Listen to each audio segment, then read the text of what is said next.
बोलो वृंदावन बिहारी लाल की, श्री राधा रमण लाल की, श्री राधा वल्लभ लाल की, श्रीमद्भागवत महापुराण की, श्री सुखदेव जी महाराज की, श्री परीक्षित जी महाराज की, जगत जननी श्री गंगा मैया की, श्याम सुंदर श्री यमुने मैया की, सब संतन की, सब भक्तन की, सब विप्रन की। जय जय श्री राधे, जय जय श्री राधे, जय जय श्री राधे। द्वारिकाधीश की जय।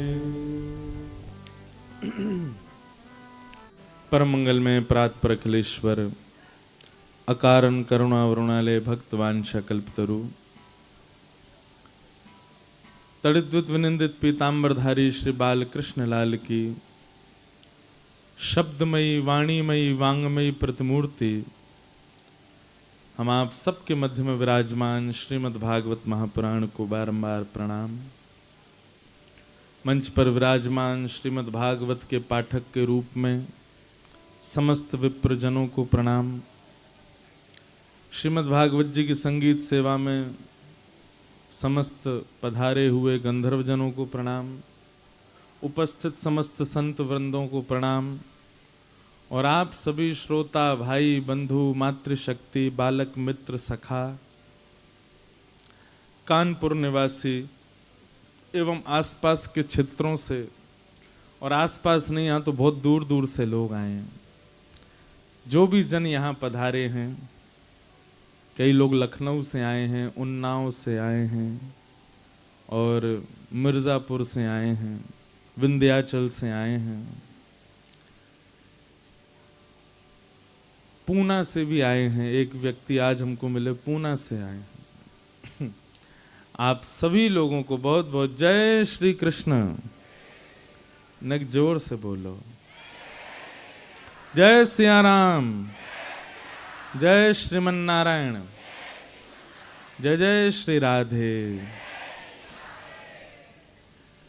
ठाकुर जी की परम कृपा, माँ गंगा के तट पर कानपुर में,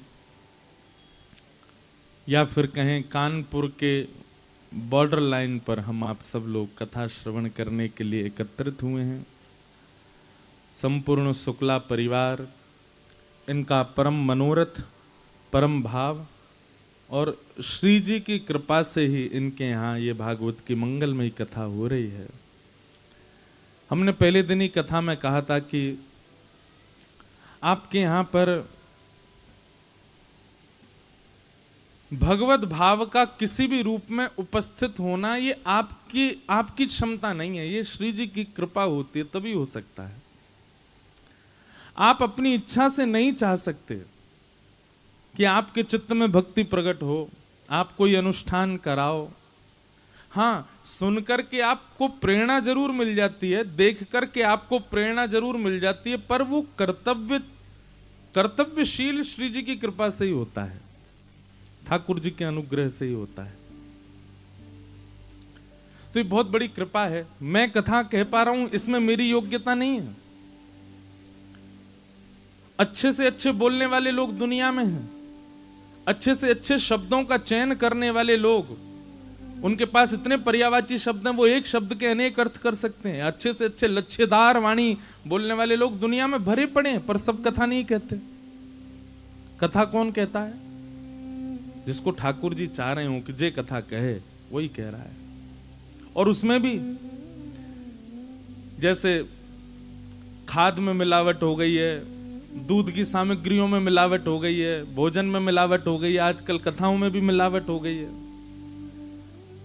स्वच्छंद ठाकुर जी की लीला अनुभव करना और कहना, यह भी ठाकुर जी की कृपा है।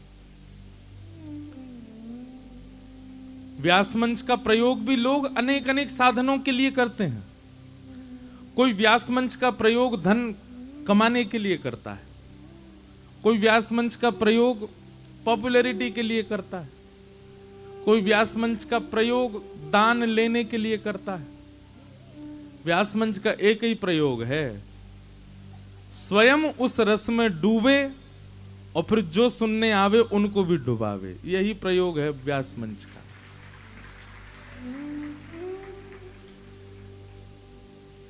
निगम कल्प तरोर गलितम फलम सुख मुखाद अमृत द्रव संयुतम पिबत भागवतम रसमालयम मुहुर्हो रसिका भुवि भावुका।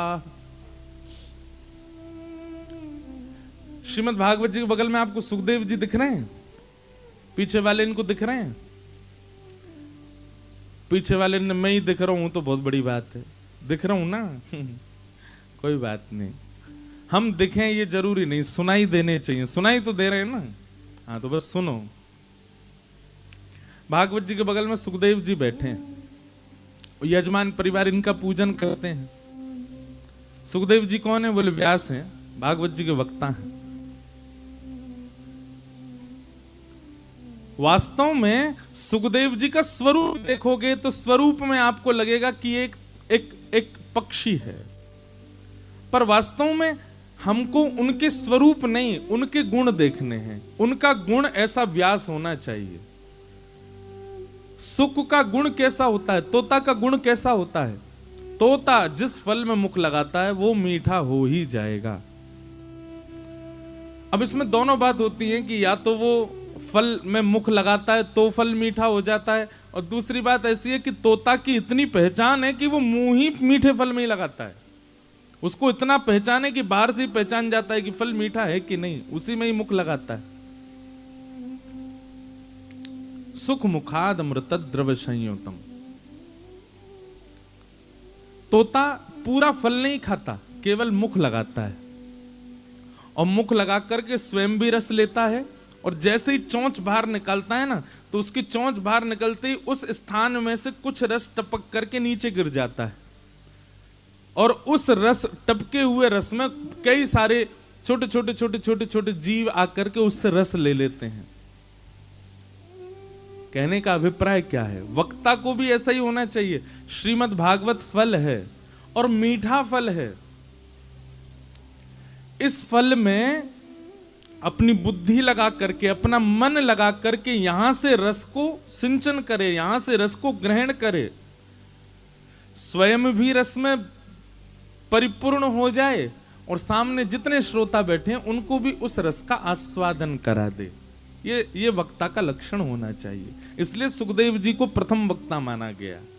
आपसे पहले भी बहुत कथाएं कही हैं लोगों ने, पर शुकाचार्य जी को पूजनीय क्यों माना? क्योंकि शुकाचार्य जी ने वक्ता की परंपरा को प्रतिष्ठित किया। तो व्यास मंच के भी कई प्रयोग होने लगे आजकल, पर शुद्ध भागवत की कथा हमारे यहां होना यह भी भगवत कृपा है। ठाकुर जी की कृपा से ही संभव हो पाता है। लाल जी की इच्छा होती है, श्री जी की इच्छा होती है, तो ही किसी वैष्णव के घर में कोई ब्राह्मण जाकर के प्रसाद पाते हैं। लाल जी की इच्छा होती है, वैष्णवों की इच्छा, ठाकुर जी की इच्छा होती है, तभी किसी वैष्णव का दर्शन होता है। आप कानपुर में रहते हो, चलते फिरते आपको कोई ब्रजवासी मिल जाए, तब भी यही समझो कि श्री जी ने अनुग्रह किया कि कोई ब्रजवासी मिला। और यही सब श्री जी और ठाकुर जी कृपा है, इसके अतिरिक्त कुछ नहीं। यही उनका अनुग्रह है कि वो आपको वैष्णवों से मिलाते रहें, अपनी चर्चा सुनवाते रहें, आपको एक सही मार्ग पर चलाते रहें, आपको बचाए रखें दुनिया के प्रपंचों से। यही उनकी कृपा है। तो बहुत बड़ी कृपा है हमारे शुक्ला परिवार पर कि उनके यहाँ मधुर कथा हो रही है। और एक बात हमारी बहुत ध्यानपूर्वक सुनिएगा, श्रीमद् भागवत जी को श्रवण करना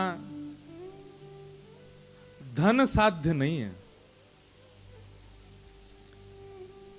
आप धन से कथा नहीं करा सकते।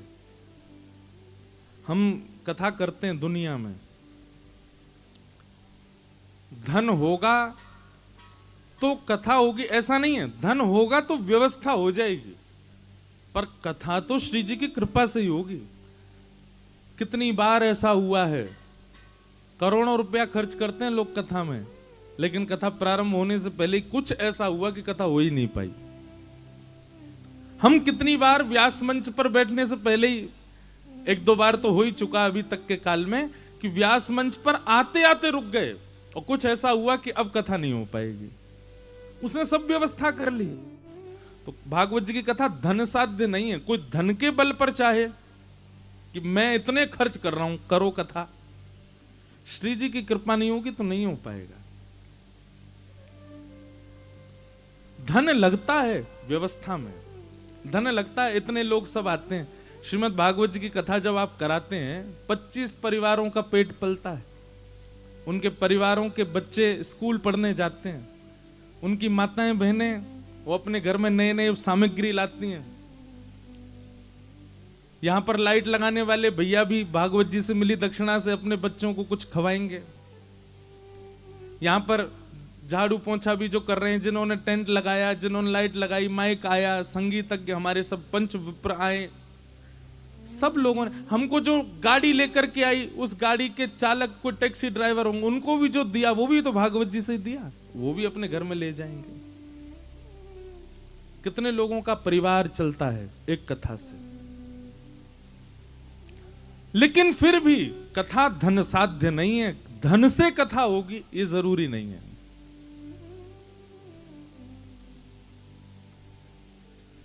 श्रीमद् भागवत की कथा बल साध्य नहीं है। आप बलपूर्वक कथा नहीं करा सकते। कई बार हमारा ऐसे लोगों से भी पाला पड़ता है। कैसे होते हैं? गुंडा टाइप के।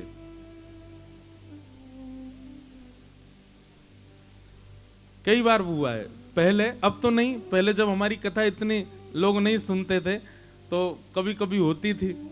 एक आध बार ऐसे क्षेत्रों में भी जाना हुआ जहां बल का ज्यादा प्रयोग, और हमसे ज्यादा अनुभव तो हमारे पूज्य गुरुदेव पूज्य पिताजी महाराज ने किया है। एक बार तो उनको ऐसे चक्कर में पड़े कि महाराज जैसे राम जी की स्थिति हुई वैसे ही व्यास जी की स्थिति। यजमान बोल रहे हैं, बोले कि हमने आपकी भागवत जी रखी नहीं है, आपकी व्यासपीठ अपने पास रखी नहीं है, आपके माइक वाइक तबला साजवाज सब छोड़ रहे हैं, यही दक्षिणा मान लो, नहीं तो हम सब धल लेंगे अपने पास। जैसे आयो वैसे चले जाओ, दक्षिणा की बात मत करना। ऐसे लोगों के बीच भी कथा हुई है। ऐसी ऐसी कथाएं भी हुई हैं कि छठवें दिन यजमान गायब। एक कथा हमने करी, उसका तो आज तक मैं पैसा दे ही रहा हूं, टेंट वाले को, लाइट वाले को, भोजन वाले को, आज भी थोड़ा थोड़ा करके दे रहा हूं। क्यों? 5वें 6वें दिन यजमान कहां चले, आज तक मिले ही नहीं वो। अब 7वें दिन की कथा करने जब मैं मंच पे आया तो टेंट वाले भी खड़े थे, लाइट वाले भी खड़े थे, भोजन वाले भी खड़े थे, सब लोग खड़े। बोले महाराज जी हमने क्या बिगाड़ा, आप तो कहीं और कथा कर लोगे, हम अपने घर कैसे चलाएं। मैं भैया देंगे हम, पर ढूंढो तो कहां गए। बोले कोई पता नहीं है कहां है, आज तक नहीं मिले। भागवत की कथा धन साध्य नहीं है। अब देखो उसके यहां भी कथा हो गई। मतलब मैंने मन में क्या सोचा कि बताओ, श्री जी की कृपा थी, वो कुछ नहीं खर्च करने वाला, फिर भी उसके यहां कथा हो गई। 7 दिन हुई कथा, क्योंकि उसका पूर्व का कोई ऐसा कोई भाव होगा, श्री जी ने उस पर भी अनुग्रह किया। बड़े बड़े गुंडा वो अपने बल के हट पे कथा करा लेते, तो उसके यहां भी कथा हो गई। धन साध्य नहीं है, बल साध्य नहीं है, साधना साध्य नहीं है। आपकी बहुत पहचान है, आपकी बहुत साधना है, बहुत यज्ञ किए तो आप क्या कथा हो, नहीं। लिख लीजिएगा, श्रीमद् भागवत की कथा कृपा साध्य है, केवल कृपा से हो सकती है, नहीं तो नहीं हो सकती। चाहे आप लाख कोशिश कर लो, आप लाख योजनाएं बना लो, लाख कोशिश कर लो, करोड़ों खर्च कर दो, अगर श्री जी की अनुग्रह नहीं है, लाल जी की कृपा नहीं है, वे नहीं चाहते तो होगी ही नहीं हो पाएगी। तो ये कृपा है।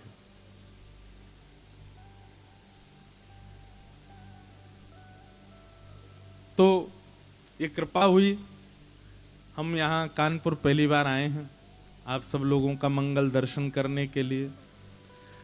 आप सब लोग आ रहे हैं, इतनी दूर आ रहे हैं, सुबह भी आते हैं फिर शाम को भी आ रहे हैं, सबको बहुत बहुत प्रणाम है। कुछ हमारे पास में जिज्ञासाएं आई हैं, हम उनका आज थोड़ा उत्तर दे दें। किसी का ऐसा भाव है कि वे श्री राधा वल्लभ संप्रदाय से दीक्षित हैं पर उन्हें गिरधर लाल जी की पुष्टि मार्गीय सेवा में रति है, तो क्या मैं श्री गिरधर लाल जी को विराजमान करके उनकी सेवा कर सकते हैं? अब देखो, इसमें हमारी अगर बात पूछें तो हम रामानुजी संप्रदाय से हैं, लेकिन हमारे ठाकुर जी पुष्टि मार्गी हैं। अब इसमें कारण यह है कि वे ठाकुर जी स्वयं आए हैं, और क्योंकि श्रीनाथ जी की जो सेवा परंपरा है वो पुष्टि मार्गी है, इसलिए हमने ठाकुर जी की पुष्टि मार्गी सेवा रखी है। पर हम अपनी परंपरा का भी वहां पर प्रवेश कराते हैं।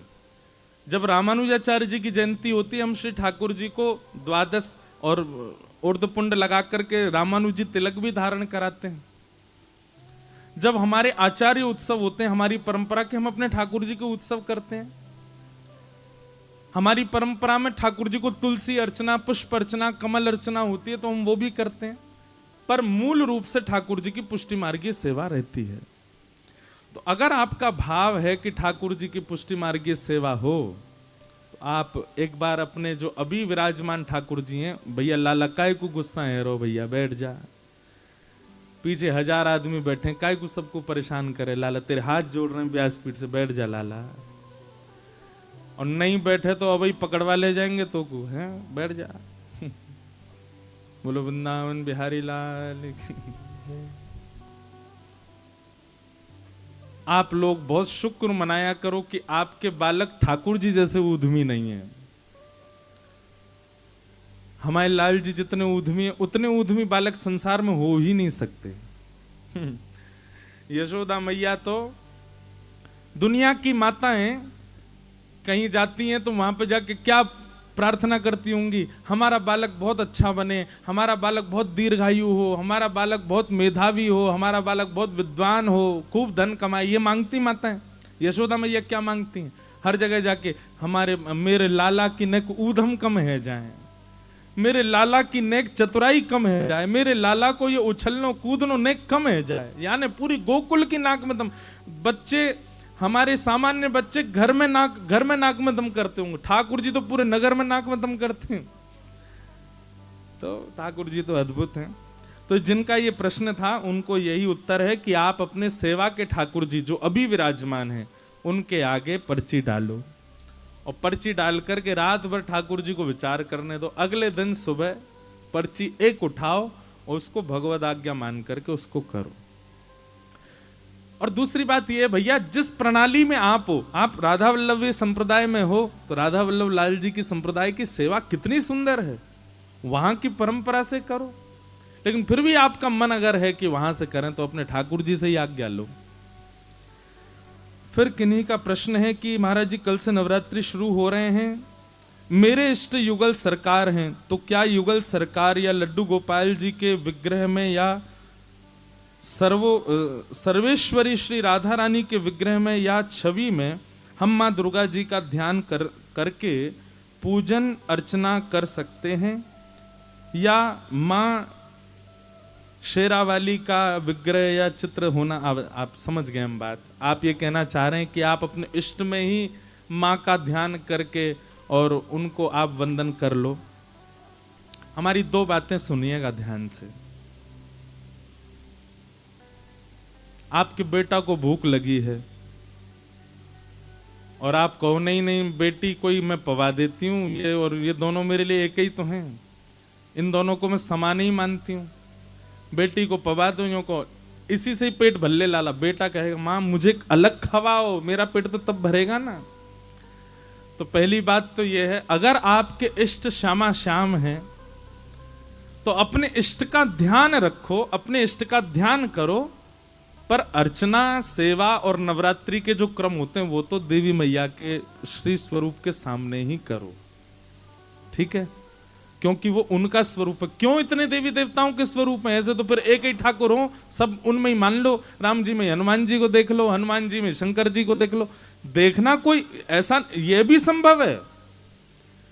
ऐसे भी भक्त हुए हैं जिन्होंने अपने आराध्य में ही इष्ट का दर्शन कर लिया, उसी में पर हमारी इतनी स्थिति नहीं पहुंची ना, हम उतने योग्य नहीं पहुंचे हैं ना अभी। हम अभी सामान्य स्थिति में हैं, और सामान्य स्थिति में हम जब हैं तो फिर हमको, जैसे कल से नवरात्रि, अब जैसे हम भी भागवत के उपासक हैं, हम भी गिरधर लाल जी के सेवक हैं, पर कल से नवरात्रि है तो 9 दिन तक हमारा भी रोज हवन चलेगा, हम भी देवी को आराधन करते हैं। हाँ, उसके पीछे कामना हमारी क्या है? कामना एक ही है कि श्री गिरधर लाल जी के श्री चरणों में और प्रेम बढ़े, भागवत जी की हम और भाव से सेवा कर सकें। हे मैया, आप इसका हमको बल प्रदान करो। लेकिन उस आराधना तो हम अलग से ही करेंगे। अब श्री जी सर्वेश्वरी श्री राधा रानी, उनकी सेवा प्रणाली अलग है। अब उन पर आप सिंदूर चढ़ाओगे, उन पर आप दूर्वा चढ़ाओगे, तो ये तो फिर बिल्कुल ही मतलब उल्टी धार हो जाएगी। वो देवी की आराधना आप श्री किशोरी जी पे कैसे कर पाओगे? इसलिए अलग से विग्रह रखिए, उनकी सेवा कीजिए। ठीक है। फिर किन्हीं का भाव है, कोई भी व्यक्ति सेवक या सेविका बिना किसी संप्रदाय, बिना किसी गुरु आज्ञा के, बिना दीक्षा लिए किसी भी संप्रदाय का तिलक धारण कर सकते हैं क्या? या कैसे तिलक धारण करना चाहिए जिन्होंने किसी संप्रदाय से दीक्षा नहीं ली हो? उनको तो फिर एक बिंदी मात्र ही धारण कर लो, या रज में थोड़ी सी यमुना जल मिला करके रज पूरे माथे पर लगा लो। पर आकृति जो होती है किसी भी संप्रदाय की, वो तो गुरु परंपरा में आने के बाद ही धारण करनी चाहिए। आप अभी बिना कृति का कोई ऐसे जैसे पूरे छापा लगा लेते हैं पूरे सिर पे, ऐसे आप धारण कर सकते हो, एक बिंदी लगा सकते हो। बाकी अगर आपको सांप्रदायिक तिलक धारण करना तो उस संप्रदाय में आपका भाव होना चाहिए। ये तो वही बात हो गई, एडमिशन लिया नहीं, स्कूल की यूनिफॉर्म पहन के घूम रहे हो। सही बात है कि नहीं? आपका एडमिशन हो जाए उस स्कूल में, तब उस स्कूल की एडमिशन यूनिफॉर्म पहनो ना। अब आप बाहर घूमते हो रोड पर, लेकिन यूनिफॉर्म पहनते हो स्कूल की, तो ये तो फिर एक प्रकार से गलत बात हो जाएगी ना। तो इसलिए पहले संप्रदाय में दीक्षा लीजिए, तभी उसका तिलक धारण कीजिए। फिर आपका दूसरा प्रश्न, महाराज जी मेरा ऐसा भाव है कि मैं अगर वृंदावन गई तो वापस आ नहीं पाऊंगी, इसलिए मैं माता पिता की वजह से वृंदावन जा ही नहीं पा रही, और यह मेरा भाव सही है क्या? मुझे श्री जी और लालजू की कृपा से उनकी सेवा में निरंतर रति भाव। देखो, हम एक बात कथा में, अगर आप हमारी हर कथा सुनते होंगे तो आपने कभी सुना होगा, श्री राधा बाबा के बारे में हमने कथा में बताया। गीता प्रेस गोरखपुर में वहां पर श्री हनुमान प्रसाद पोद्दार जी महाराज विराजते थे, और उन्हीं के ही साथ में श्री राधा बाबा महाराज विराजते थे। राधा बाबा महाराज वृंदावन के इतने बड़े उपासक थे कि उन्होंने कई ग्रंथों में वृंदावन के रूप को प्रकट किया। उनके ग्रंथों को पढ़कर के वक्ता व्यास मंच से वृंदावन की शोभा बताते हैं। उनके ग्रंथों को पढ़कर के लोग वृंदावन के साधक हो जाते हैं। उनके ग्रंथों को पढ़कर के लोग वृंदावन का अखंड वास ले लेते हैं। पर राधा बाबा स्वयं कभी वृंदावन नहीं गए। क्यों? उन्होंने ऐसा कहा कि अगर मैं वृंदावन गया तो मैं कभी वापस नहीं आ पाऊंगा, और कहीं मैं वापस नहीं आ पाया तो मुझे अभी बहुत कुछ करना है समाज के लिए, वो मुझसे नहीं हो पाएगा। इसलिए उन्होंने क्या किया, वो जहां रहते थे गोरखपुर में गीता वाटिका में, वहीं वृंदावन प्रकट कर लिया था। बाबा ने अपनी आसपास की समस्त स्थितियों को ही वृंदावन के समान बना लिया था।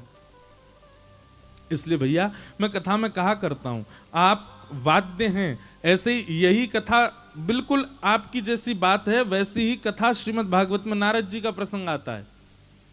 नारद जी संतों से आज्ञा लेकर के वन में जा रहे थे, लेकिन तभी आपकी मां ने कहा कि मेरी बुढ़ापी की लाठी, हम नारद जी पूर्व जन्म की कथा बताते हैं। तब संतों ने क्या आज्ञा की कि बोले नारद जी, जब वो पूर्व जन्म में उनका नाम कुछ और था, अभी बालक तुम्हारी सेवा तुम्हारे माता पिता हैं, इसलिए माता पिता की ही सेवा करो, माता पिता का ही भजन करो, माता पिता का ही ध्यान रखो। जब मां तुम्हारी, पिता तुम्हारे भगवत धाम प्रस्थान करें, अपने कर्तव्य से तुम निवृत्त हो जाओ, तब भजन मार्ग में जाइएगा। तो जिनका ये प्रश्न है उनसे हमारी एक ही प्रार्थना है कि अभी आप माता पिता को सर्वोपरि मानो, पर इसका मतलब ये नहीं कि कभी वृंदावन मत आओ। कभी कभी तो आया कीजिए, माता पिता सहित आया कीजिए। और फिर आपकी स्थिति ऐसी हो गई है कि आ ही नहीं पाओगे वृंदावन से और यहां माता पिता को भी नहीं छोड़ पाओगे, तो फिर आप जहां रहते हो वहीं वृंदावन प्रकट कर लीजिए। और ये कोई बहुत बड़ी बात नहीं है, ये कोई हमने ऐसी बात नहीं कह दी है कि आप कर ही नहीं सकते। हमने अमेरिका में किसी के घर में वृंदावन देखा है, हमने ऑस्ट्रेलिया में किसी के घर में वृंदावन देखा है। वृंदावन के लिए चाहिए क्या? वृंदावन के लिए उपस्थित क्या होना चाहिए? भाव। और वो भाव यदि वृंदावन जैसे आपके उपस्थित हो जाए तो आप कानपुर में वृंदावन प्रकट कर लोगे। आपको क्या लग रहा है इस वक्त आप कहां बैठे हो? ये कानपुर थोड़ा ही है, ये बिठूर थोड़ा ही है, ये और भी जो भी नाम हो इसका, अमित लेजेसी है ना, रिजॉर्ट, ये वो भी थोड़े ही है। हाँ, हम कथा प्रारंभ होने से, आरती होने से पहले ये कानपुर था, ये बिठूर था, अभी तो आप वृंदावन में बैठे हो। और सुनो, आप कहोगे महाराज जी ऐसी बड़ी चढ़ा के बातें बोल रहे हो, तो सुनो हम एक उपाय बता रहे हैं। क्या? जब संसार से हम सब लोग जाएंगे, सबको जाना है एक दिन, इन डेट्स को याद रखना। क्या तिथि थी कथा की? 30 सितंबर से लेकर के 6 अक्टूबर तक 2024। बहुत एक प्रैक्टिकल बता रहे हैं। जब यहां से चले जाएंगे ना, इन 7 दिनों का बायोडाटा निकलवाइएगा आप। किससे? चित्रकेतु से, चित्रगुप्त से। वो चित्रगुप्त के पास सारा डाटा होता है हर व्यक्ति का। उससे बस इतना पूछिएगा कि महाराज एक बात बताओ, 30 सितंबर से 6 अक्टूबर तक हम कहां थे 2024 में? वो आपके डाटा खोल के यही बताएगा। आप तो वृंदावन में यहां पर अंकित है कि आप वृंदावन में थे। आप कहोगे वाह कैसी बात कही है महाराज हैं, अब बताओ इसके लिए मरने की प्रतीक्षा करें हम। जिसको प्रमाण चाहिए वो इंतजार करे, तब तक हमको तो विश्वास है कि भाई जहां कथा। आप यदि तन से वृंदावन नहीं जा सकते तो आप मन से वृंदावन का स्मरण करो, मन से वृंदावन की स्थिति में जाओ। और मन से वृंदावन उपस्थित होना, मन से वृंदावन जाना, ये तन से जाने से लाख गुना ज्यादा श्रेष्ठ है। लोग तन से चले जाते हैं पर मन उनका लग ही नहीं रहा वृंदावन में, वो क्या फायदा उसका? फिर मन से वृंदावन प्रविष्ट हो।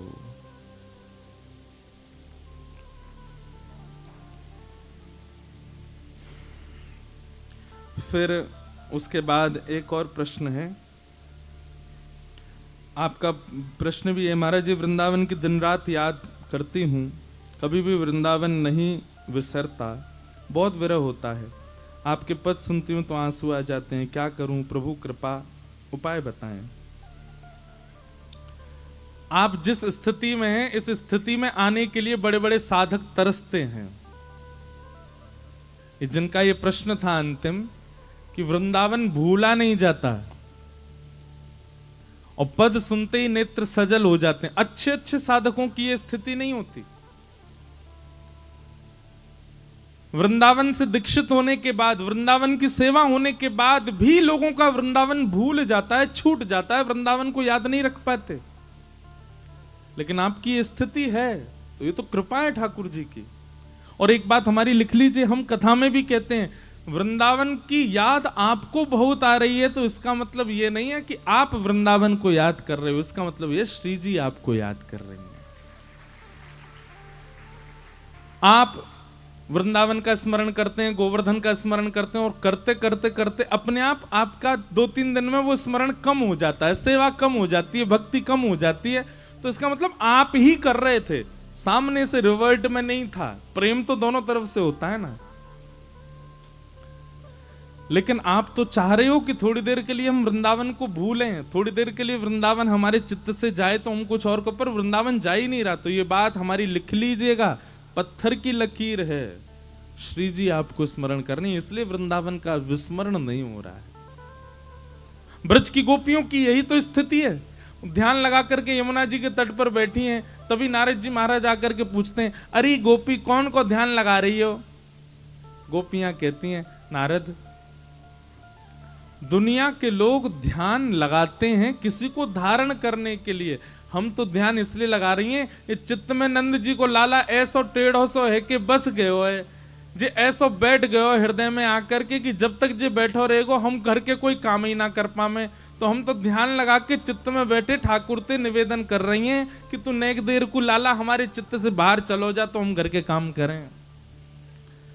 दुनिया के लोग ठाकुर जी का ध्यान धरते हैं कि वो चित्त में आ जाए।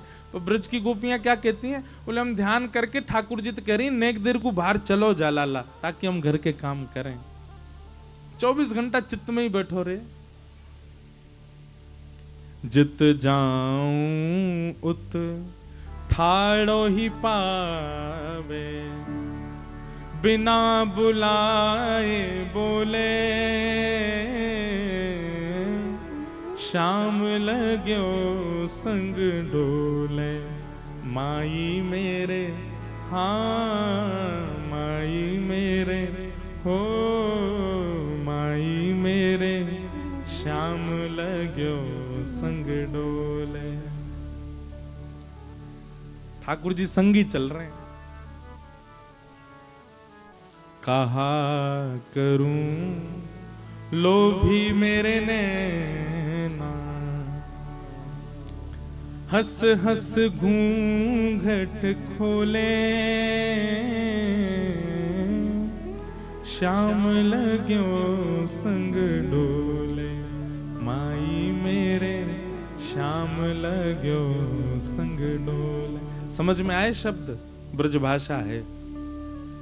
शाम लगो संग डोले मतलब पीछे ही पड़ो रे। हमारी स्थिति क्या, हम ठाकुर जी के पीछे पड़े रहे, पर ब्रजवासी की स्थिति क्या? बोले ठाकुर जी पीछे ही पड़ो रे, कहीं चले जाओ, पीछे ही ना छोड़े, सब जगह संग ही चल दे हमारे। ऐसी स्थिति। तो भैया जिनके वृंदावन और विराजमान है, वो वृंदावन जा ही नहीं रहा है, भाग्यशाली हो। सदा रहे आपके चित्त में वृंदावन, बस ऐसी प्रार्थना। कथा क्रम में प्रवेश करें। आज हमारे मध्य में वैष्णवाचार्य गोस्वामी सनक शरण जी महाराज पधारे। बहुत बहुत आपका अभिनंदन, स्वागत, प्रणाम। और भी कई संत महापुरुष सब पधारे हैं, सबको हम बारंबार वंदन करते हैं।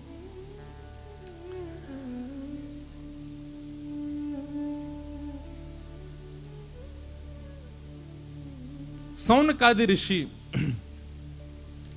सनत कुमारों से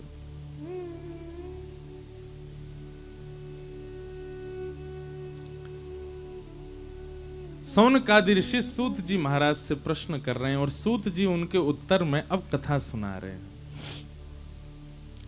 भागवत जी की रचना कैसे हुई, यह प्रसंग सुनाया गया। श्री वेदव्यास जी महाराज ने अनेक ग्रंथों की रचना की। वेदव्यास जी महाराज ने चारों वेदों की रचना की, पर इन सबसे वेदव्यास जी के चित्त को संतोष नहीं हुआ। कोई भी कार्य करने में सुख की कामना नहीं होनी चाहिए, संतोष की कामना होनी चाहिए, संतुष्टि की कामना होनी चाहिए। हां, संतुष्ट हुए। भोजन हम कब तक करते हैं? जब तक हमको संतुष्टि ना हो जाए, जब तक हमारी क्षुधा निवृत्त ना हो जाए। ऐसे वेदव्यास जी महाराज ने अनेक ग्रंथ लिख दिए, लेकिन उनके मन को संतोष नहीं हुआ। उनके चित्त को ऐसा लग रहा है कि अभी भी कुछ अधूरा तो रह गया है। तब वेदव्यास जी महाराज के यहां श्री नारद जी का आगमन हुआ और नारद जी महाराज ने आकर के वेदव्यास जी से निवेदन करते हुए कहा कि हे व्यास जी, आपके चित्त को शांति ना मिलने का कारण मुझको पता है। व्यास जी बोले, बताओ क्या है कारण? मैंने इतने ग्रंथ लिख दिए, इतने पुराण लिख दिए, मेरे चित्त को शांति क्यों नहीं है? तब नारद जी महाराज वेद व्यास जी से कहते हैं, हे व्यास जी, कि भवतानुदित प्रायम यशो भगवतो मलम येनैवासौ न तुष्येत मन्ये तद्दर्शनम खिलम। कि न यद्वचश्चित्रपदं हरेर्यशो जगत् पवित्रं प्रगणित करहिचित् तद्वायुषं तीर्थमुशन्ति मानसाः न यत्र हंसा निर्मन्तु शिक्षया। बहुत ध्यान पूर्वक सुनिएगा।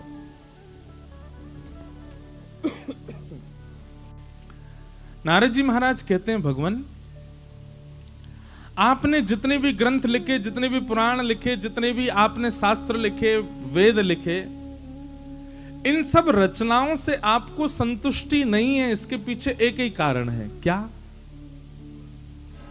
आपने भगवान के ऐसे यश को नहीं लिखा जिस यश को सुनकर के सुनने वाले को भगवान से प्रेम हो। बहुत ध्यानपूर्वक सुनिएगा बात। आपने जितने भी ग्रंथ आदियों का निर्माण किया है, सब सुनने के बाद में ठाकुर जी में श्रद्धा हो सकती है, ठाकुर जी में निष्ठा हो सकती है, ठाकुर जी में आस्था हो सकती है, ठाकुर जी में विश्वास हो सकता है, पर ठाकुर जी में प्रेम नहीं हो पा रहा है।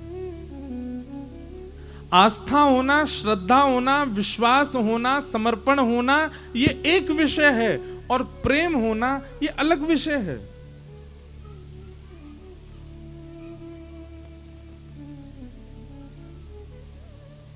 आपकी गुरु में श्रद्धा हो सकती है, आपकी महापुरुषों में आस्था हो सकती है, आपकी सनातन धर्म में विश्वास हो सकता है, माता पिता के प्रति समर्पण हो सकता है, पर प्रेम के अधिकारी सब नहीं होते। प्रेम का अधिकारी तो कोई एक ही होता है, प्रेम के अधिकारी सब नहीं।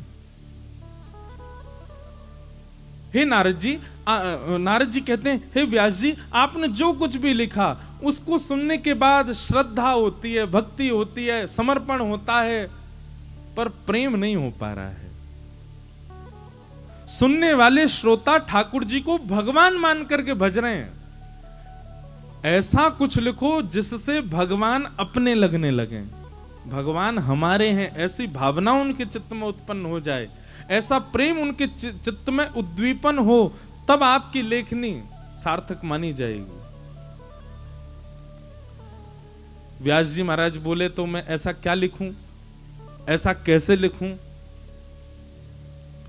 तब नारद जी ने आज्ञा करते हुए कहा, समाधिनानुस्मर तद्विचेष्टितम। समाधि लगा करके आप योग्य हैं, आपके पास दिव्य दृष्टि है, समाधि लगा करके भगवान के प्रेम स्वरूप का चिंतन करो, और उस प्रेम स्वरूप का चिंतन करके और फिर कुछ लिखना प्रारंभ करो। याद रहे, उद्देश्य श्रद्धा का वर्धन नहीं होना चाहिए, उद्देश्य आदि आदि भावों का वर्धन नहीं, उद्देश्य केवल एक हो, क्या? सुनने वाले, पढ़ने वालों के चित्त में प्रेम का वर्धन हो, ठाकुर जी से प्रीति हो।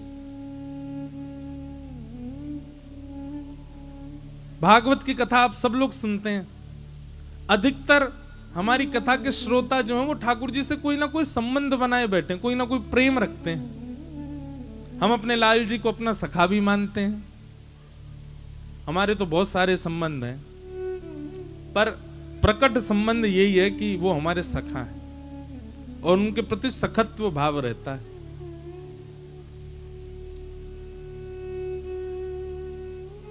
लेकिन ये सखा का भाव कब प्रकट हो सकता है? जब प्रेम हो। बताओ, आप सबके मित्र होंगे, सबके सखा होते, सखा में श्रद्धा होती है क्या? श्रद्धा नहीं होती, सखा में प्रेम होता है। हाँ, वो बात अलग है कि श्रद्धा, विश्वास, समर्पण आदि आदि इन सब सिद्धियों पर चढ़कर के ही आप प्रेम के पास पहुंच पाओगे, आप प्रेम की स्थिति में आ पाओगे। प्रारंभिक स्थिति में ही प्रेम चित्त में आ जाए, ऐसा संभव नहीं होगा। और जिसके साथ ये संभव हो रहा है कि उसकी प्रारंभिक स्थिति ही प्रेम है। आज मैंने देखा, आज सुबह हमसे बहुत लोग मिलने आए, पता नहीं वो बहन यहां बैठी है कि नहीं। एक बहन हमसे मिलने के लिए आई, सबसे आगे ही बैठी थी, और वो कौन थी? वो मुसलमान थी। ठाकुर जी से बहुत प्रीति उनकी, बहुत प्रेम। वो जितनी देर सामने बैठी रही, उनके नेत्रों के अश्रु बंद नहीं थे। मुझे तो पता ही नहीं था, पर जब उनके बगल में बैठी एक बहन ने मुझसे कहा, महाराज जी इनकी बात सुनो। मैंने कहा जी कहो। तब उन्होंने बताया, बोले मैं मुसलमान हूं। तब मन में एक बात तो आई कि मेरे आपके चाहने से हमको कृष्ण से प्रेम नहीं हो सकता, हमको ठाकुर जी से प्रेम उनके चाहने से ही हो सकता है।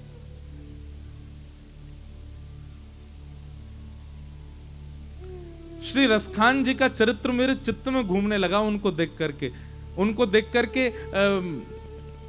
हमारे ब्रज में पधारी अकबर की पत्नी ताज बेगम का चरित्र घूमने लगा। आपको पता है रसखान भक्त कैसे हुए ठाकुर जी के? मैंने कथाओं में सुनाया है। रसखान को सुंदर रूप देखने की आसक्ति थी। अगर वो इस सभा में भी आते तो बस नजर घुमा के यही देखते कि इनमें सुंदर कौन है, और जो सुंदर दिख जाता उसी को ही देखते रहते। रसखान का ऐसा स्वभाव था। तो रसखान क्या करते थे कि रोज एक मार्ग से निकलते थे, उस मार्ग पर कोई बहुत सुंदर बालक था। उस बालक को रसखान ने अपने घोड़ा पे बैठाया, ले गए। और वो तो राजा के मंत्री हैं, उनको कौन रोक सकता है? और हिंदू परिवार का बालक। शाम को रसखान लौट करके आया, उसके घर पर उसको छोड़ दिया, और उसके माता पिता से बोले कल इसको तैयार करके रखना, कल फिर ले जाऊंगा। बोले आप क्यों ले जाओगे? बोले खुदा ने इसको कितने कितने कितने चुन करके इसके नैन नक्श बनाए, इसका रूप बनाया है, मैं तो इसको बहुत निहारना चाहता हूं, तुम इसको तैयार रखना। घर वाले तो घबरा गए, बोले रोज हमारे बालक को ले जाता है। एक दिन ब्रज के कोई रसिक गए थे, उनसे इस बात को कहा कि बोले रोज रसखान हमारे बेटा को ले जाता है। क्यों ले जाता है? बोले उसको रूप देखने का शौक है, वो रूप के प्रति आसक्त रहता है। बोले कल उसको हमसे मिलवाना। दूसरे दिन रसखान जैसे आया तो वो ब्रज के जो साधक गए थे, उन्होंने कहा भैया तुम इस बालक को रोज ले जाते हो, पर तुमने हमें लगता है इससे बढ़िया बालक नहीं देखा अभी। रसखान बोला मैंने दुनिया की सुंदरता देखी है, मैंने सुंदर से सुंदर व्यक्ति देखे हैं, मैं लिख करके कलम तोड़ के कह सकता हूं इस बालक से सुंदर इस ब्रह्मांड में कोई नहीं होगा। तो ब्रज के साधक ने कहा हम दिखाते हैं, इधर आओ। रसखान गया, अपने झोला में से नन्हे से गोपाल जी मंद मंद मुस्कुरा रहे हैं, दो दतुइयां दिख रही हैं, घुंघराले केश हैं, ऊपर बैणी गूंथ रखी है, उसमें सुंदर मोर पिछ लगा है, हाथन में माखन लगा है, थोड़ा थोड़ा माखन मुख पर सना हुआ है। ऐसे ठाकुर जी का मधुर स्वरूप जैसे ही अपने झोला से निकाल करके रसखान को दिखाया,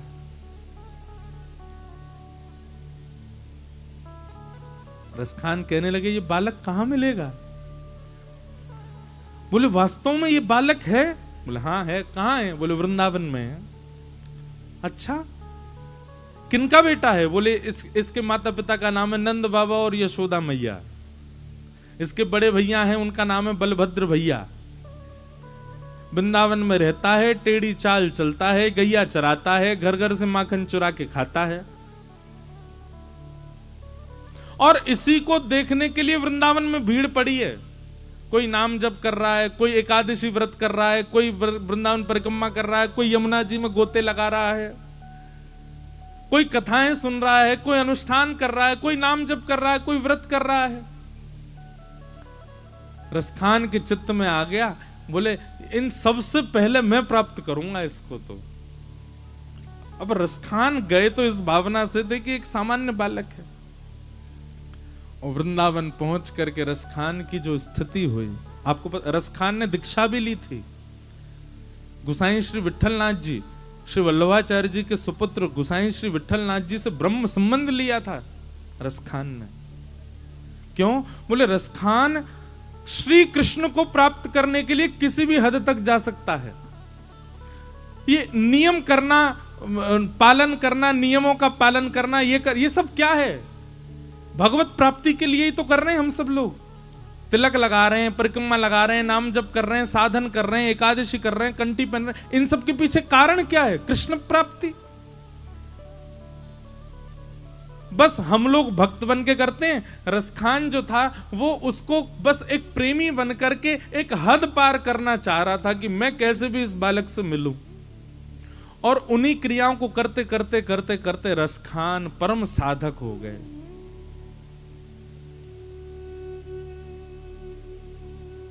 ब्रह्म में ढूंढो पुराण गायन। रसखान कहते हैं मैंने सब जगह ढूंढा। बहुत सुंदर पंक्तियां हैं रसखान की।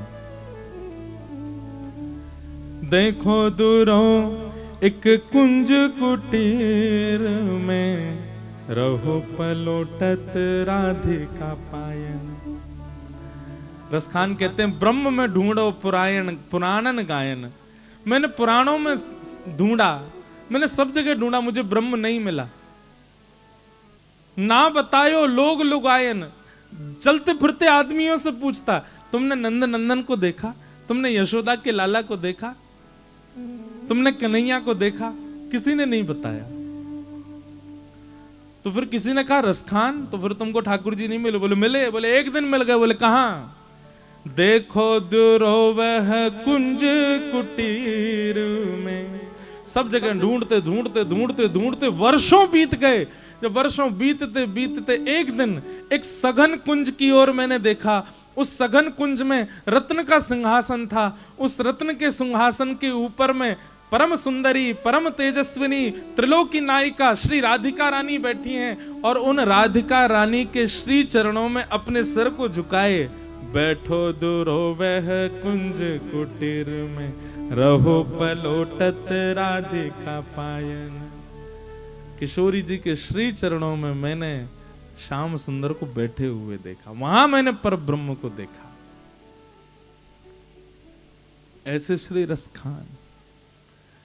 क्या कहोगे रसखान के लिए? कैसे वो भक्त हो गया ठाकुर जी का? वो भी इतना बड़ा भक्त, ना ब्राह्मण है ना हिंदू है, कुछ नहीं है। क्योंकि ठाकुर जी चाहते थे कि वो मुझसे प्रेम करे। इसीलिए हम चीख चीख करके गला फाड़ फाड़ के कहते हैं, ये आपको कृष्ण यदि एक बार भी प्रिय लग गए हैं, उसी समय खुश हो जाइए। क्योंकि आपको यदि वो प्रिय लगे हैं तो इसका मतलब यही है कि उनको आप प्रिय लग गए हो, उनको आप भा गए हो। नहीं तो उनके भाई बिना आपको वो नहीं भा सकते। भाई लाखों लोग वृंदावन जाते हैं, सब वृंदावन के होके नहीं रह जाते। हजारों लोग बिहारी जी का दर्शन करते हैं, राधारमण लाल जी का दर्शन करते हैं, पर हजारों में से 10 या 100 ही राधारमण जी के होके रह जाते हैं। क्यों? क्योंकि उन 100 को राधारमण जी भा गए। वो 100 राधारमण जी को भा गए। आज मैंने देखा जब वो बहन सुबह आई और उनके नेत्रों के अश्रु भाव और ठाकुर जी के प्रति जो प्रीति, ठाकुर जी के प्रति जो प्रेम उन्होंने बताया, तो उनको देख करके यही चित्त से शब्द निकल रहा था कि इन्होंने नहीं चुना है ठाकुर जी को, ठाकुर जी ने चुना है इनको। मैं तो कहीं में जाओ लाल जी को बार बार प्रणाम करके जाइयो। और तिलक लगा के आई थी, बहुत अच्छा लगा। भागवत जी के निर्माण का यही उद्देश्य था। भगवान के प्रति आस्था, विश्वास, श्रद्धा, ये तो सबके चित्त में आ जाता है, पर प्रेम ये सबके चित्त में नहीं आता। प्रेम उसी के चित्त में आता है जिससे ठाकुर जी चाह रहे हो कि मुझे प्रेम हो। और यह स्थिति कैसे बने कि ठाकुर जी के चित्त में यह आ जाए कि वो हमसे प्रेम कर लें? भागवत जी की कथा श्रवण करके जैसे जैसे भागवत जी में नियम बताए गए वैसा वैसा अपना निर्माण कर लो ठाकुर जी से, ठाकुर जी को आपसे प्रेम हो जाएगा। लिख लीजिएगा हमारी एक बात, भजन साधन इसलिए नहीं करना है कि हमको ठाकुर जी से प्रेम हो। भजन साधन कथा इसलिए सुननी है कि हमारा निर्माण ऐसे हो कि हम ठाकुर जी को पसंद आ जाएं। देखो जब लड़का पहली बार लड़की से मिलने जाता है ब्याह से पहले, जब दोनों का संबंध पक्का हो जाता है, तो फिर परिवार वाले कहते हैं हाँ भाई अपनी बेटा बेटी को मिलवाओ। उस समय दोनों अपना श्रृंगार कैसा करते हैं, वो इसी भाव से करते हैं।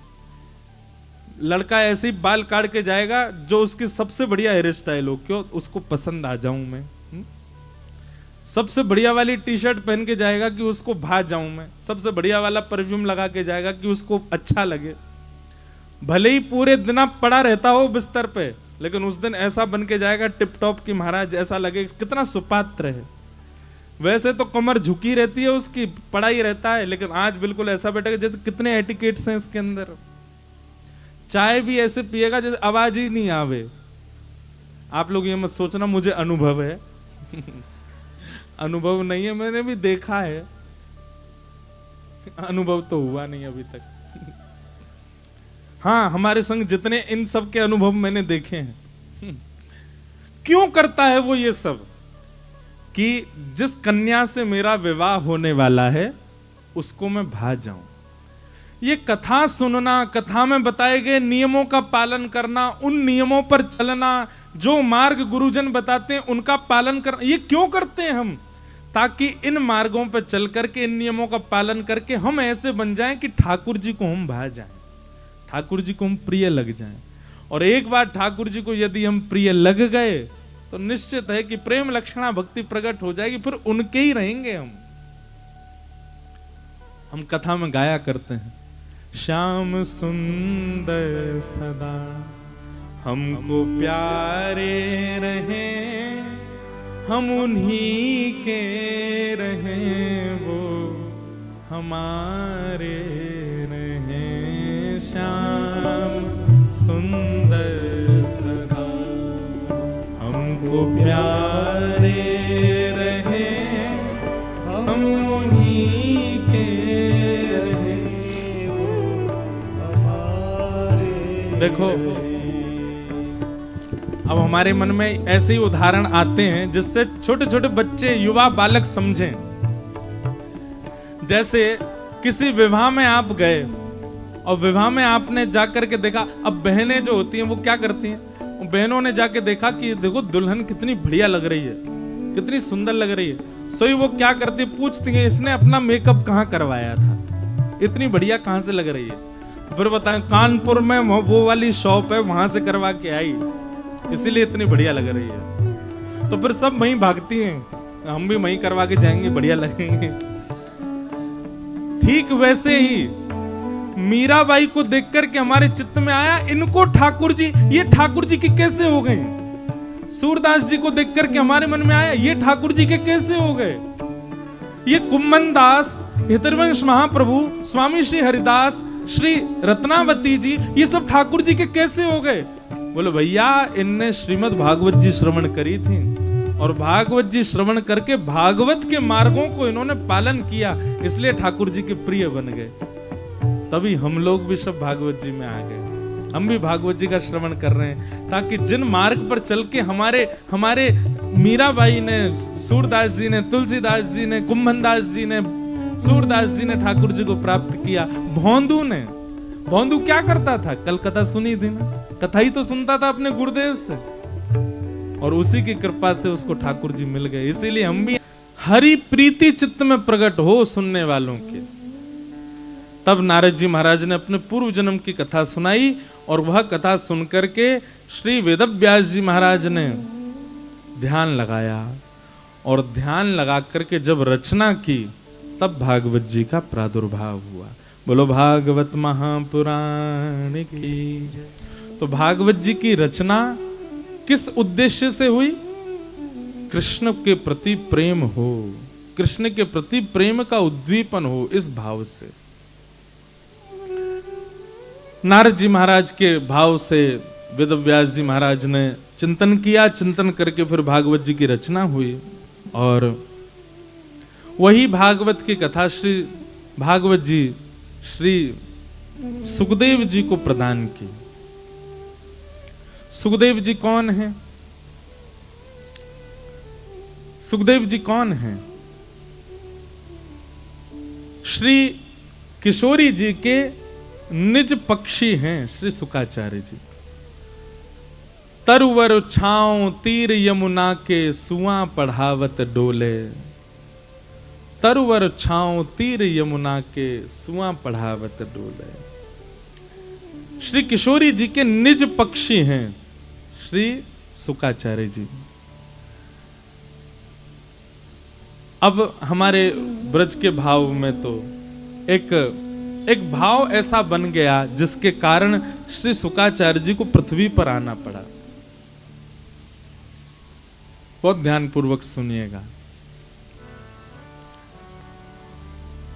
श्री सुखदेव जी महाराज नित्य किशोरी जी के समीप रहने वाले सुख पक्षी हैं।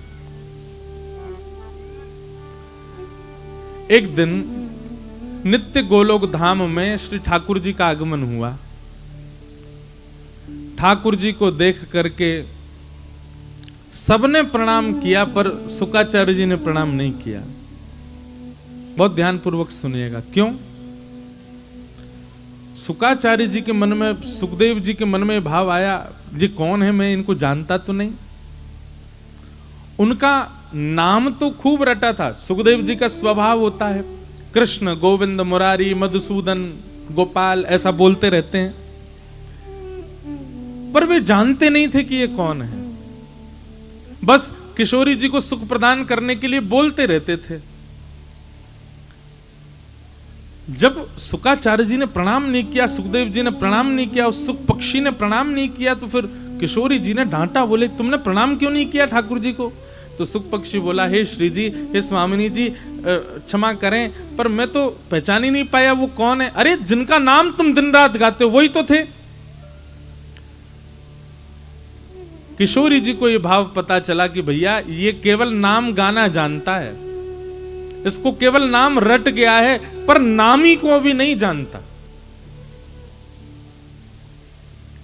अब दुनिया में लोग सब ठाकुर जी का नाम जानते हैं। गोविंद, बताओ गोविंद नाम क्यों पड़ा भगवान का? गोविंद नाम का अर्थ क्या होता है? अब ये कब पता चलेगा? जब कथा सुनोगे। गो यानी कि गाय, और विंद यानी कि उनकी रक्षा करने वाला, उसको गोविंद कहते हैं। अब ये तो था सामान्य अर्थ, ये तो कोई भी लगा देगा, लेकिन इसका गूढ़ अर्थ क्या है? गो माने होता है इंद्रियां। क्या होता है? हमारे शरीर में कितनी इंद्रियां होती हैं? 10। पंच ज्ञानेंद्रिय, पंच कर्मेंद्रिय, आंख, नाक, जीव, कान, त्वचा, ये पंच ज्ञानेंद्रिय। और कर्मेंद्रिय हाथ, पैर, मुख और 2 गुप्त इंद्रिय, ये 10 इंद्रियां हैं। इन 10 इंद्रियों को भटकने से जो बचाता है उसको कहते हैं गोविंद। उसका नाम है गोविंद। अभी कहां पता चलेगा आपको? कथा में।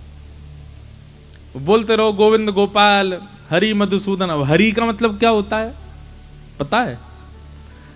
हरि का यदि आप सीधा सीधा अर्थ पूछो, हरि मतलब होता है बंदर। लेकिन हरि का अर्थ ठाकुर जी के परिप्रेक्ष्य में अलग है। जो सबके चित्त का हरण करे, जो सबके मनोभाव का हरण कर ले, जो सबके आर्तों का हरण करे, वो हरि, वो श्री हरि। किशोरी जी ने मन में विचार किया कि इस सुख पक्षी को नाम तो रट गया है, पर अभी नाम ही को ये नहीं जानता है। तब किशोरी जी ने आज्ञा की, अगर तुमको हमारे पास रहना है, हमारे संग रहना है, तो फिर श्री कृष्ण जिनका तुम नाम गाते हो उनको पहले पहचान के आओ, उनको पहले जान के आओ। तब शुकाचार्य जी महाराज पृथ्वी पर आए। पृथ्वी पर आपने प्रथम भागवत की कथा, अमर कथा महादेव से श्रवण की। महादेव थोड़े नाराज हो गए। क्यों? व्यासपीठ के पीछे बैठ के सुन रहे थे, तो महादेव त्रिशूल लेकर के भागे। आप उड़ते उड़ते अपनी उड़ते उड़ते हिमालय के कंदराओं में आप सीधे कहाँ पहुंच गए? बद्रिकाश्रम। बद्रीनाथ में जाकर के आपने क्या किया? तो बोले वहां पर वेदव्यास जी की पत्नी मुख खोल करके जलपान कर रही थी। तभी आपने सूक्ष्म रूप धारण किया और उनके मुख में होके गर्भ में जाके विराजमान हो गए और 12 वर्ष तक बिटिका के गर्भ में रहे। 12 वर्ष बाद आपका मां के गर्भ से जन्म हुआ, वही है श्री सुखदेव जी महाराज। तो बोले 12 वर्ष तक क्या कर रहे थे? बोले महादेव से सुनी गई कथा का मनन चिंतन कर रहे थे। 12 वर्ष बाद आपका जन्म हुआ, जन्म लेते ही आप वन में चले गए। वन में चले गए तो वहां से पूज्य पिताजी महाराज, आपके पिताजी वेदव्यास जी ने भागवत के श्लोकों का उच्चारण करके आपको बुलवाया, और जब आप आ गए तो आपको संपूर्ण भागवत प्रदान की, और वही भागवत की कथा फिर सुखदेव जी ने परीक्षित जी को सुनाई।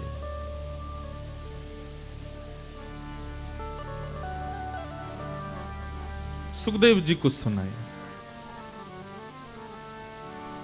सुखदेव जी ने परीक्षित को सुनाई। अब यहां पर सब लोग प्रश्न करने लगे, ये परीक्षित कौन है? इनको 7 दिन में मरने का श्राप क्यों लगा? कृपा करके हमको इसके बारे में विस्तार से बताओ। और अब यहां से महाभारत का प्रसंग प्रारंभ होता है, बहुत ध्यान से सुनिएगा। परीक्षित कौन है? हम आप सब परीक्षित हैं, और हम आप सब लोगों को 7 दिन में मरने का श्राप लगा है। हम सबको 7 दिन में ही मरना है। वो बात अलग है कि दिन वो 7वां कब आएगा ये नहीं पता, पर हैं 7 ही दिन। 7 दिन के चक्र में ही हम सब बंधे हैं। बहुत ध्यानपूर्वक सुनना। महाभारत का प्रसंग मैंने बहुत कथाओं से विस्तार से कहा नहीं, आज कहूंगा, इसलिए भाव से सुनना। कि यदा मृधे कौरव संजयानां वीरेस्वथो वीरगतिं गतेषु ब्रकोदरा विग्ध गदा विमर्श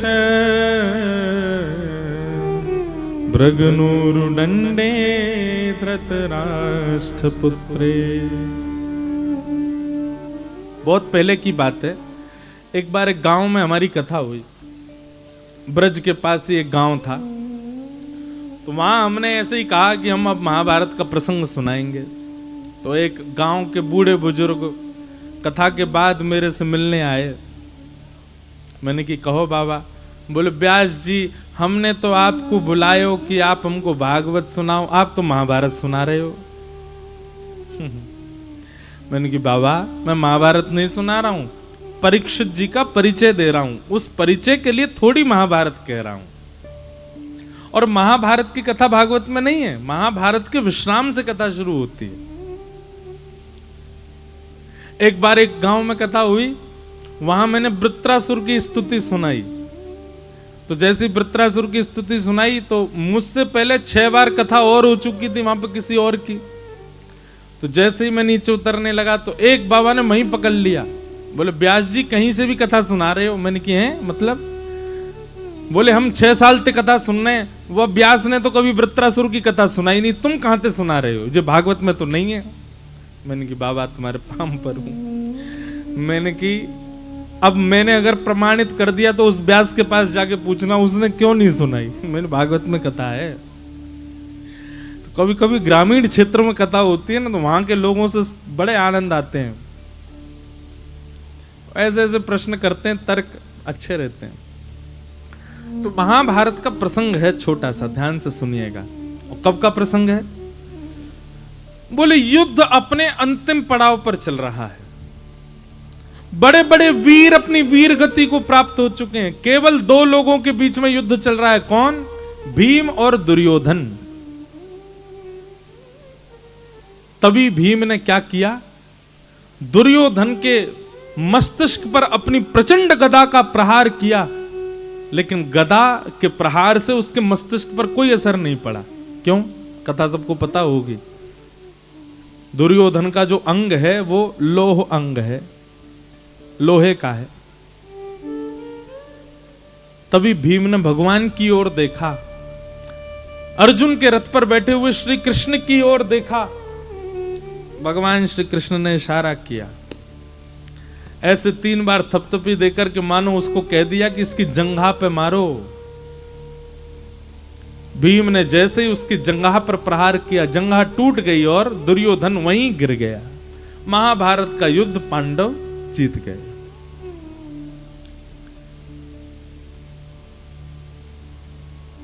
गांधारी जो थी कौरवों की माता जी, उनका विवाह जब धृतराष्ट्र से हुआ तो उन्होंने संकल्प ले लिया, मेरे पति नहीं देख सकते, नेत्रहीन हैं, मैं भी आंखों पे पट्टी बांध लूंगी, मैं भी पूरी दुनिया नहीं देखूंगी। हमारे नेत्रों से भी ऊर्जा जाती है, बोलने से, चलने से, कुछ क्रिया करने से और बहुत देखने से भी हमारी ऊर्जा नष्ट होती है। बुरा नहीं मानिएगा, पर बहुत ज्यादा संसार को देखने की इच्छा रखने वाले और बहुत ज्यादा संसारी क्रियाओं को देखने वाले लोगों के चेहरे थोड़े थोड़े से उड़े उड़े से हो जाते हैं। भगवत दर्शन करने वालों को देखो, भगवत आराधन करने वालों को देखो, उनके चेहरे का अलग ही एक नूर जैसा होता है। पर जो बहुत संसारी विषय भोगों का दर्शन करते हैं ना, बहुत ज्यादा संसार के प्रति जिनकी रुचि होती है, उन तेजहीन हो जाता उनका चेहरा। क्यों? हमारी ऊर्जा नेत्रों से जाती है। इसलिए नेत्रों से भी भैया देखो ठाकुर जी को ही, और या ठाकुर जी के जनों को।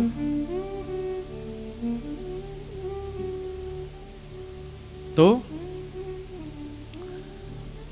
गांधारी ने नेत्रों पर पट्टी बांध ली।